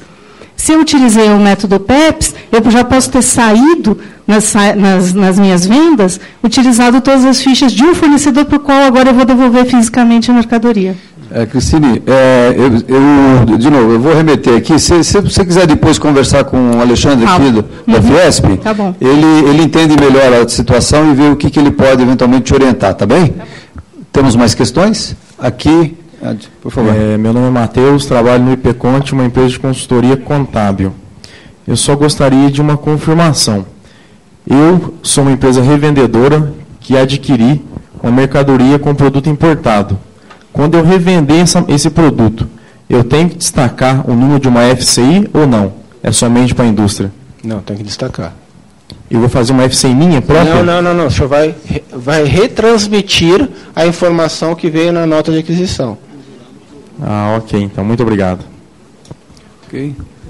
Oi. Por favor. Temos aqui. Por favor. Bom dia, meu nome é Nivaldo, sou do CIESP de Santa Bárbara do Oeste. E lá nós temos várias empresas que geram dúvidas simples. A empresa importa e está menor que 40%. Qual o procedimento que seria? Se ela industrializa, importa e industrializa, ela tem que transmitir uma ficha de conteúdo de importação. Menor que 40%? Menor que 40%. E surgiu uma dúvida durante todo esse debate, aquele CST que tem o código que não precisa, para qual opção que é? O 3 lá, que aí é nacional. Não, o 3 eu fiz o equívoco e pedi as desculpas aí. O 3 é o que indica o conteúdo de 40% a 70%, né? 5 é o que indica abaixo, até 40%. Até 40%. Até 40%. Vamos pegar esse exemplo, então. Até 40% teria o CST 5. Ok. Perfeito. E mesmo assim, teria o FCI? Sim. Então, para toda a industrialização de produto importado, vai ter o FCI. Toda industrialização que utiliza um insumo importado tem uma FCI. Aí essa FCI cadastra no sistema, tudo, gera transmite um arquivo TXT para a Secretaria da Fazenda, um arquivo que comporta até 100 mil registros, e transmite para cá e ele retorna as informações que é o número da ficha. Ok, obrigado. Ok. Mais alguém? Não temos mais questões? Tem uma aqui? Aqui. Então, o senhor mencionou que para todas as operações, para todos os CFOPs, e depois eu fiquei confusa quando o senhor mencionou que tem que mencionar a FCI na operação tributada. Se eu vou remeter uma matéria-prima para um terceiro industrializar em outro estado, a remessa para industrialização, aquela operação que sai com suspensão, tem que informar a FCI? A remessa para industrialização, ela tem um tratamento próprio, né? Sim. De destaque de ICMS, ou não nos casos. Então, ela é regrada por essa hipótese. Tá? Porque o pressuposto dela é que, se vai para a industrialização, ela vai voltar. E quando ela voltar, ela vai ensejar uma nova ficha de conteúdo de importação. Essa remessa para a industrialização, ela não incide, né? Não incide, sim, não tem um ICMS destacado ali. Sim, não tem. Então é uma regra que não está específica em relação ao tratamento tributário. Nós temos uma resposta à consulta para disciplinar a obrigatoriedade dessa ficha. Agora, a remessa de insumo, me parece que não é o caso de indicar a ficha, porque ele vai retornar à empresa industrial. Ok. Obrigada.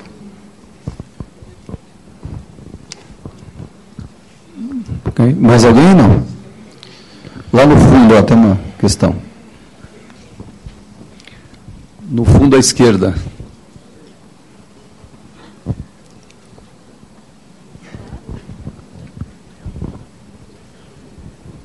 Bom dia, meu nome é Fabiano, eu estou representando a empresa CL Brasil, né? Eu queria aproveitar o gancho da colega, na verdade, referente às saídas com amostra, né? Não só amostra para fora do Estado, também bonificação. No caso, nesses dois casos, também entrariam a FCI? Essa é a pergunta, na verdade. Se houve industrialização, sim, né?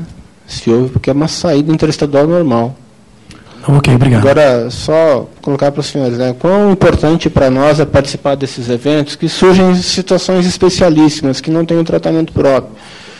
Nessas situações que não tem como responder, a orientação é entre com consulta tributária para isso. Nós temos que hoje a eletrônica é tudo muito fácil e célere de se resolver. Ok, mais alguém? Tá. Enquanto o pessoal pensa se tem mais alguma pergunta, deixa eu te perguntar o seguinte. Com relação à questão dos créditos acumulados, só para completar,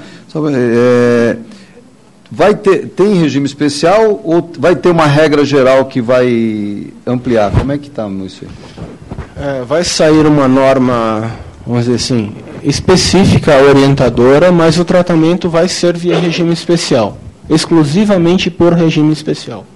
Exclusivamente por regime especial. Tá.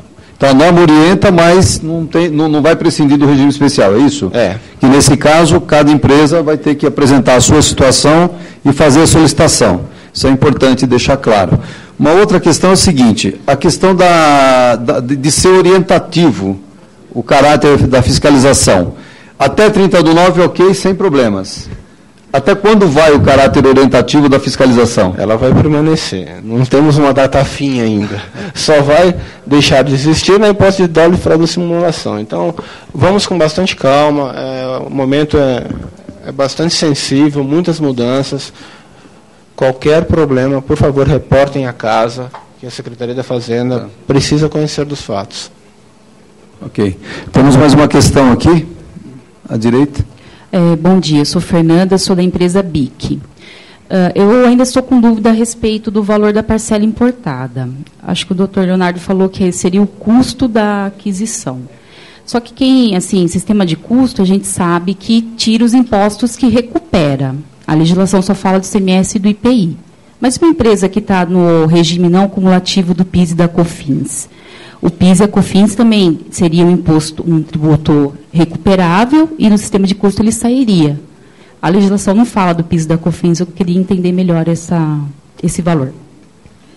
Não, na verdade o que eu disse foi sobre o produto novo, né, que a regra da parcela importada é a mesma do produto que não é comercializado normalmente. A única novidade que eu quis falar do produto novo é o valor da saída, que é o custo, né, é o custo estimado da saída.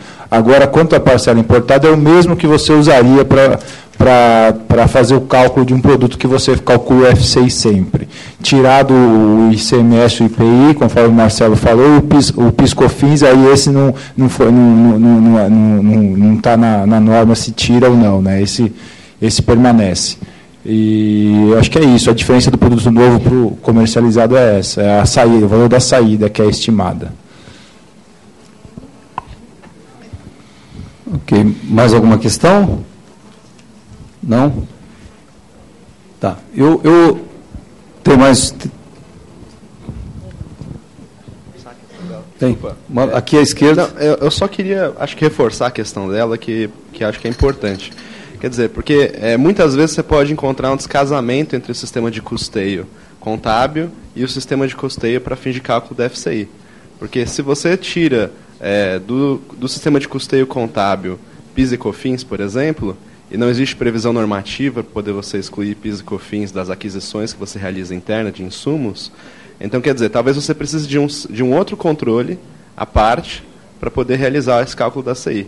Então, mesmo que exista a previsão de utilizar custos de produção na legislação, quer dizer, seria essa a orientação da Fazenda? O PIS e o COFINS são considerados para fins de cálculo, eles não estão excluídos. Entendi. Obrigado.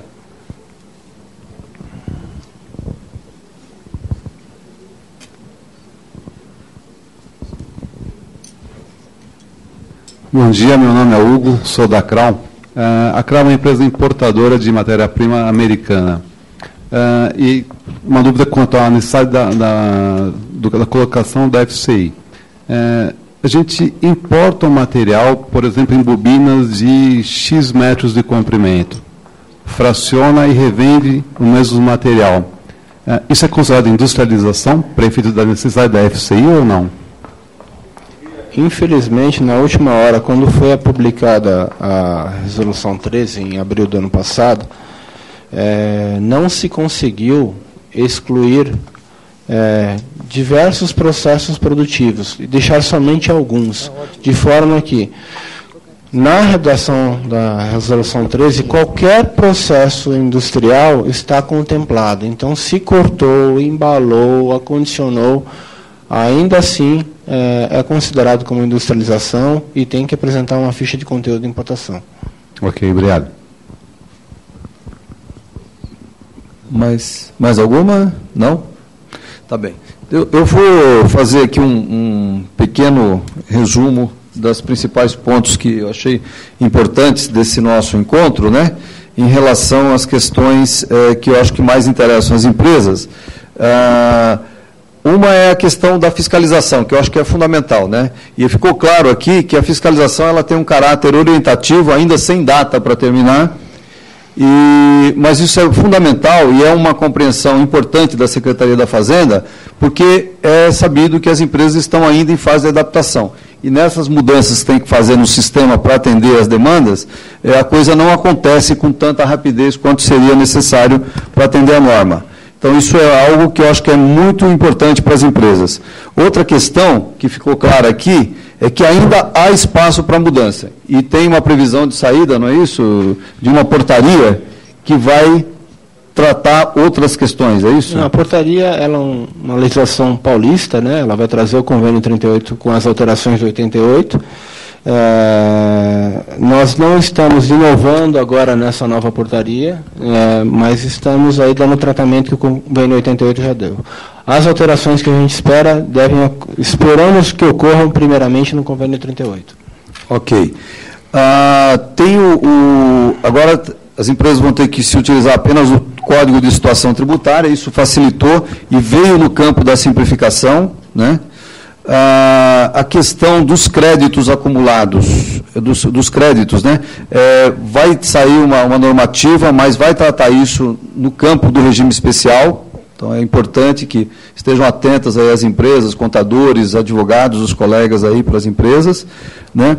Dúvidas pontuais podem ser encaminhadas para a Secretaria da Fazenda através aqui da Fiesp e do Ciesp, no e-mail cdejur@fiesp.org.br, tá bem? E a gente encaminha e depois passamos as informações. Tem respostas também a consultas tributárias sobre aspectos relacionados ao tema e que estão disponibilizados pela Secretaria da Fazenda no site, tá certo?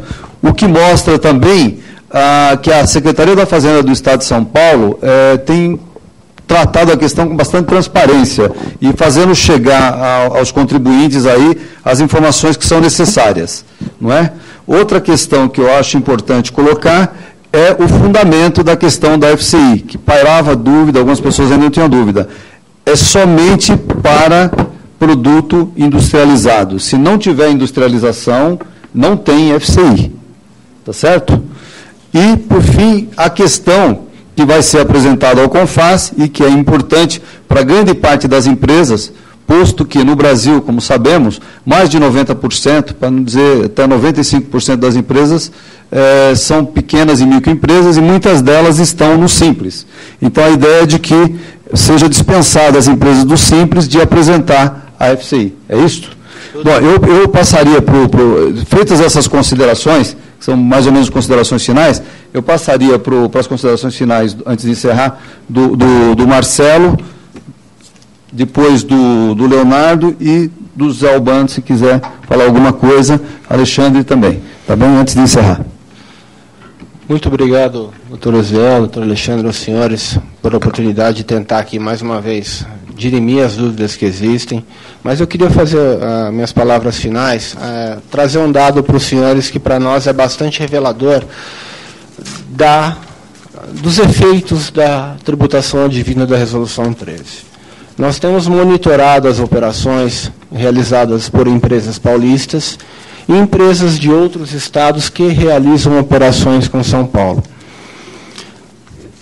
Se eu pegar o saldo da balança comercial paulista, eu vou verificar que a resolução 13 está produzindo um efeito levemente negativo em relação ao imposto que é destacado nessas operações interestaduais, se não nulo o efeito. Agora, qual era o objetivo da resolução 13? Né? É enfrentar a guerra dos portos, é enfrentar a transferência de créditos tributários que não são pagos nos estados de origem e são suportados pelos estados de destinos. Não é uma questão de briga com o estado A ou B, longe disso, somos uma federação. Temos que construir um país melhor juntos. Só que não dá para fazer caridade com o chapéu alheio. Não dá para São Paulo suportar o ICMS que não é pago na origem. Então, quando eu analiso as operações de contribuintes de 2 estados, que eu não vou referenciá-los, mas vocês podem imaginar quais são, dos 8 primeiros meses do ano, e eu fiz essa leitura ontem, fechando 31 de agosto, eu verifico que, em relação a um estado, metade das operações que são realizadas com empresas de São Paulo, metade das operações, em seu valor de base de cálculo, migraram para a alíquota de 4%. E, em relação a outro estado, quase 40%. Ou seja, a norma está produzindo os efeitos que desejava, que é impedir que produtos oriundos de outros países venham entrar aqui produzindo efeitos nefastos à economia do país. Então, a gente sempre sabe, tem a percepção de quão invasiva a norma é, mas ela está produzindo efeitos desejados. Então, gostaria de agradecer novamente a oportunidade e desejar a todos os senhores um ótimo dia. Muito obrigado. Tá bom. Leonardo? Não, só queria agradecer a oportunidade e eu acho que o importante desses encontros é que a gente leva, através das dúvidas, a gente vai aperfeiçoando a norma, né? Como o doutor Marcelo falou, a gente está atingindo o objetivo principal, né, de combate à guerra fiscal, e agradecer a compreensão, a paciência. Eu sei que as obrigações acessórias são muitas, mas eu acho que o fim do objetivo vale a pena. E acho que é só isso. Ok. Zalban? Não? Alexandre? Então, agradecer a presença do Marcelo, dos nossos colegas aí da Cefaz, que sempre nos recebem muito bem, estão sempre abertos aí às nossas sugestões. Confirmar a nossa opinião, Marcelo, em relação a isso que foi dito, de que a norma é extremamente invasiva, veio com muitos problemas, boa parte deles resolvidos, talvez alguns ajustes ainda a serem feitos, mas que desde o início entendíamos pelo caráter positivo que a norma traria. Ainda há pouco lembrava de algum tempo atrás, um seminário fora da casa que tive a oportunidade de participar, onde havia uma plateia extremamente hostil às colocações da norma, ela ainda tinha muitos problemas, e que enfrentávamos de forma bastante calma e serena, na esperança e na certeza, mais do que uma esperança, na certeza de que os problemas seriam tratados. Isso vem sendo tratado muito bem. A Secretaria de Fazenda de São Paulo nos traz boas notícias, verificamos aí o trabalho que é sempre muito bem feito, e, por fim, uma colocação sua de que a fiscalização orientativa prosseguirá, mesmo após aí a entrada da exigência da FCI, e como a Fiesp é uma casa que defende os interesses aí da indústria de São Paulo, mas também essa norma afeta e tem uma abrangência nacional, seria importante que outros estados também tivessem essa mesma postura de uma fiscalização orientativa. Quem sabe a gente pode levar isso para uma conversa no CONFAS, pelos caminhos corretos, porque exemplos que tiramos daqui, desse nosso encontro de hoje, podemos verificar que ainda há alguma dificuldade e certamente o contribuinte nem sempre, entendo que na maior parte das vezes não está de má fé. Ele tem uma dificuldade e às vezes erra na sua interpretação. Daí a importância da gente manter essa fiscalização orientativa. Por fim, solicito aos colegas que precisem e queiram, aguarde um pouquinho aí no final para falar comigo, a gente troca cartões, troca aí as informações de contatos, para que a gente possa trabalhar esses anseios, essas dúvidas, junto com a Cefaz. No mais, agradecer a presença de todos, doutor Osiel, sua presença e a todos os colegas. Bom, então, encerrando, em nome do presidente Paulo Scaff, muito obrigado pela presença. A Fiesp e Ciesp estará sempre à disposição de todos para buscar soluções para as questões não só das indústrias, mas também do Brasil. Muito obrigado.